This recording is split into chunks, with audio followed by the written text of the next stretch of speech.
After a shaky and a rough start to a new week, fortunes reversed for Dalal Street in the last 1 hour of trade. Markets recovered and indeed managed to climb the wall of worries despite all global odds. And benchmark indices, which is Sensex and the Nifty, they recovered more than 2% from the day's low. What differentiated today was short covering and recovery in rupee. If banks recovered, consumption stocks, they retreated. So what's the way forward for Indian markets from these levels? And at a time when global risk once again has taken center stage, what is the best way to protect your portfolio? And are we now staring at a trend? Let's discuss that and let's debate that with my two live market guests, Anand Krishnan and Sandeep Wagle. Sandeep, you go first with the market technicals. Do you think today's intraday recovery is no measure of what lies ahead? Well, I would read into it as a bounce back. You said it rightly. Till 49.50 is taken out and it stays above that, one has to treat it as a short covering only. We were at a support of 47.80, 47.60. That from there the market has Nifty has bounced back many a times. So this was one of those times, and we had a fifth day of a fall. So there was a need for a bounce back, and the higher levels I still feel should be sold into, though you can have stocks or some 50-70 point up move in the Nifty tomorrow or day after. But I'm not certain that the bottom is done and we will move one way from here. Anand, what's your sense? How would you classify market action for the day gone by? It was pleasantly surprising because given the backdrop of the global markets which were all down, Asian markets which were all down, it was quite a pleasant surprise to see the markets hold up and to recover about 200 points from the lows. From that standpoint, we think a lot of the short covering happened. We know that stocks being beaten down across the board, valuations are quite reasonable, and given that the Indian market showed quite a bit of resilience, we see value across the board. The question is whether one should dip in and buy at this point, or... So what is your sense? Even though today's market smells of short covering, do you think gains are here to stay, or this rally will not sustain? It's a difficult call because what we are saying is the valuations as far as across the board seem reasonable enough, and one should start dipping into these markets. One of the biggest measures being crude, which has obviously fallen from 125 down below 96. So that has helped, will help quite a lot as far as the fisc goes. And so from that standpoint, I think the market's not been factoring quite a bit of this news. There is a possibility given RBI action likely on the interest rate cycle side. So we think this gives us an opportunity for buying undervalued stocks across the board, whether it be banking, infrastructure, media. So we feel there is value in the market and one should start dipping in at this point. However, having said that, one should not be aggressive given the fact that there are a whole host of macro events which are lined up till June 17th, and so we would take a cautious stand, but we would effectively start buying into this market at this point. Some other stocks which were in headlines today: Future Capital. Warburg Pincus is now the new majority owner of Future Capital. ACC dispatch numbers which came out over the weekend, those were strong, and disappointing news continues for JLR. First it was China, then it was margin. Now JLR US business also, the dispatch numbers which came out for the month of May, they were not all that impressive. Having said that, we saw a late rally in banks and some construction names. Look at some intradays here. JP Associates, State Bank of India, Axis Bank, all of them recovered, and all of them they recovered on anemic volumes. So bear in mind, even though today's price action was quite impressive, the markets, they still smell of short covering. Consumption stocks, however, they corrected. Is that dangerous? Maybe, because this is a performing sector and money now seems to be moving out of performing sector. Titan, Bata, Jubilant Foodworks, all of them corrected, but consumption names today corrected on strong volumes. Nestle, Asian Paints, Page Industries. It's a long list. The bottom line here is money is now moving out of consumer names. So the question we are asking on this edition of Markets Tomorrow, it will pop up on your screen. You've guessed it right. What led to the sell-off in consumption stocks? Anant? I think more it is from a valuation standpoint. Many of these, especially Jubilants, are trading at north of 40 multiples.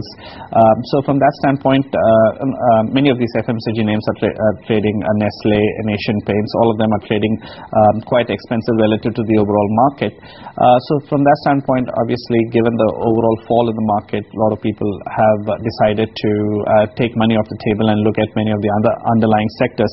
Having said this, we believe that this one day of price action will not form a trend, and we still believe given the fact that there aren't that many choices of sectors that one could hide in. One could be in pharma, one could be in technology, and the other action could be in consumption. So those were the three favorite sectors. We still think those are the three favorite sectors which would perform and would hold up in a market environment like ours. But there's been a slight movement because of a risk-on trade as far as India is concerned.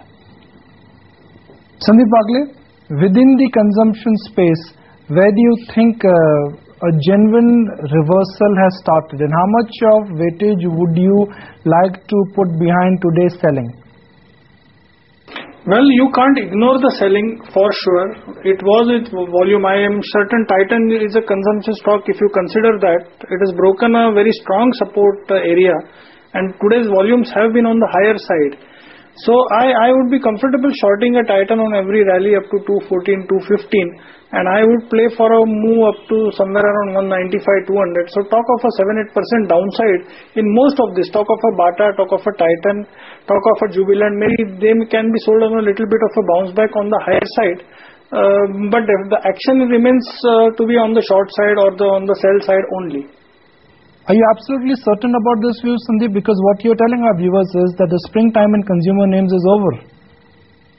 Not really. I see a 5-7% down where they may make a bottom and start moving up. So I am talking of a trading move downside to the tune of around 5 to 7%. Possibly that could extend to 10%. That is another story. That depends on where the Nifty goes or how the market direction moves.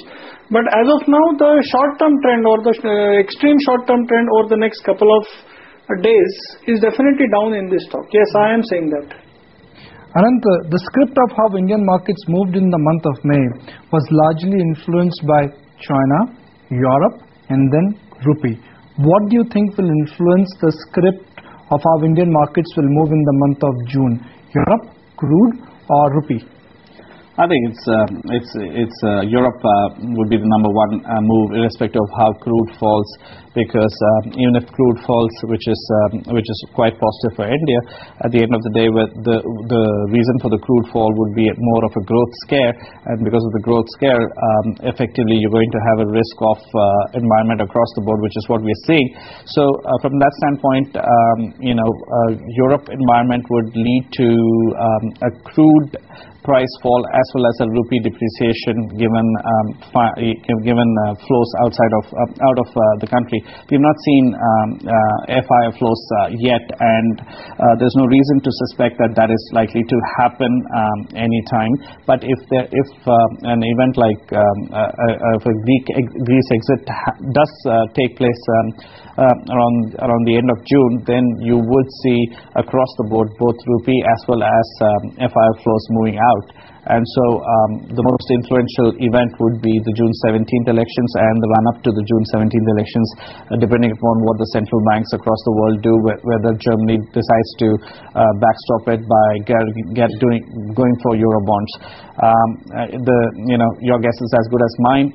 So that's why we are recommending people to go slow as far as investing goes in this market. You would rather the valuations look good, but it could easily get more cheaper. But at the same time, one should start allocating at this point because you'll never be able to catch the bottom. Right. So that's the overall take that we have in the markets at this point. So what really could influence your portfolio tomorrow? Number one, it has to be movement in dollar index, and thankfully for us, the dollar index is also now showing signs of reversal, because in last 24 hours, the dollar index has retreated below 83. Indian crude basket has finally cracked below $100 per barrel.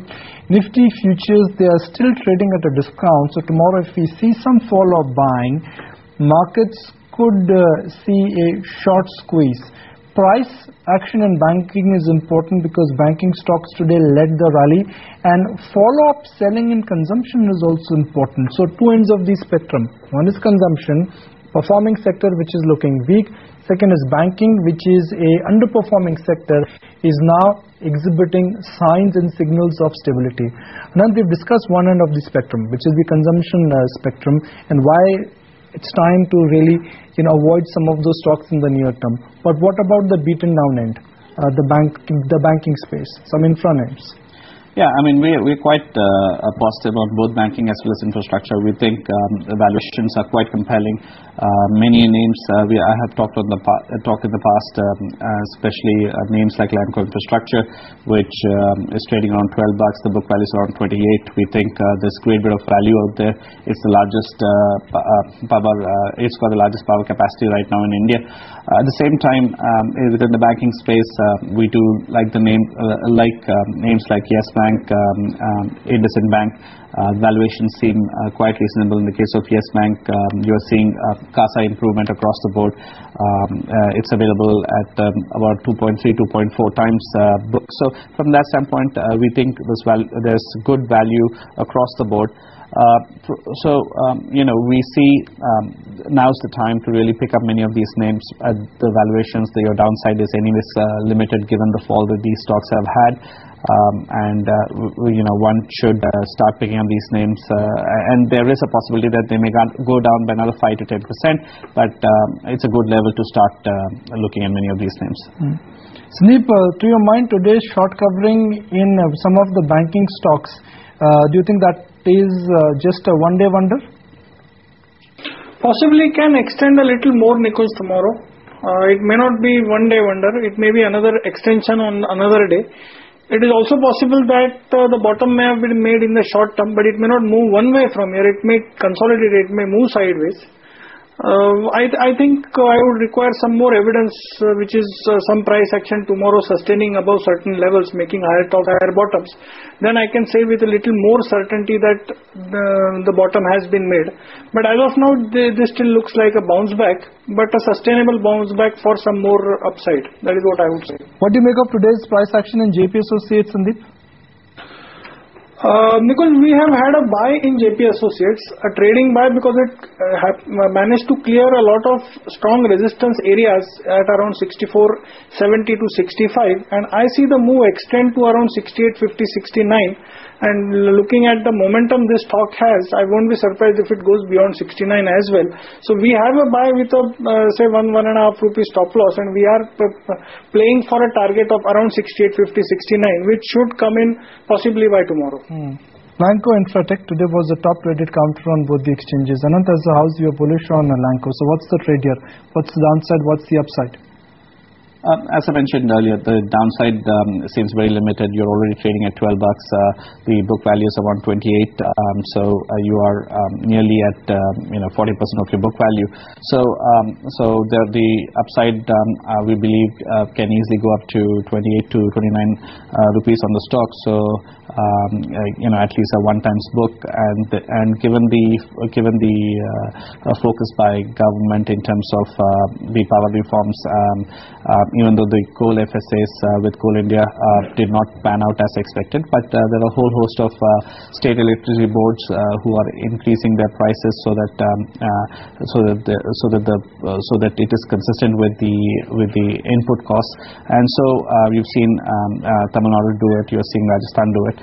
So from that standpoint, we think it bodes well for many of these infra names, and Lanco, being one of the largest producers in this space, should benefit. Anand, crude is down about 18% only in the month of May, about 20% if I add up month of May and June together. 30 seconds to answer this one. Do you think oil marketing companies are a blind buy now?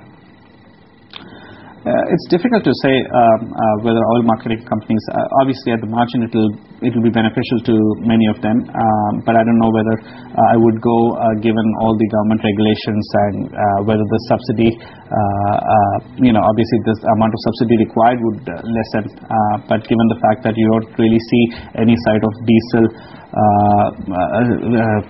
pricing reforms in the diesel space, I'm not really sure whether it qualifies as a good buy, even despite the fact that the crude prices come down. Sandeep Bagle, BPCL today shut shop at 710. Do you think the stock is on course to touch and reclaim its previous 52-week high?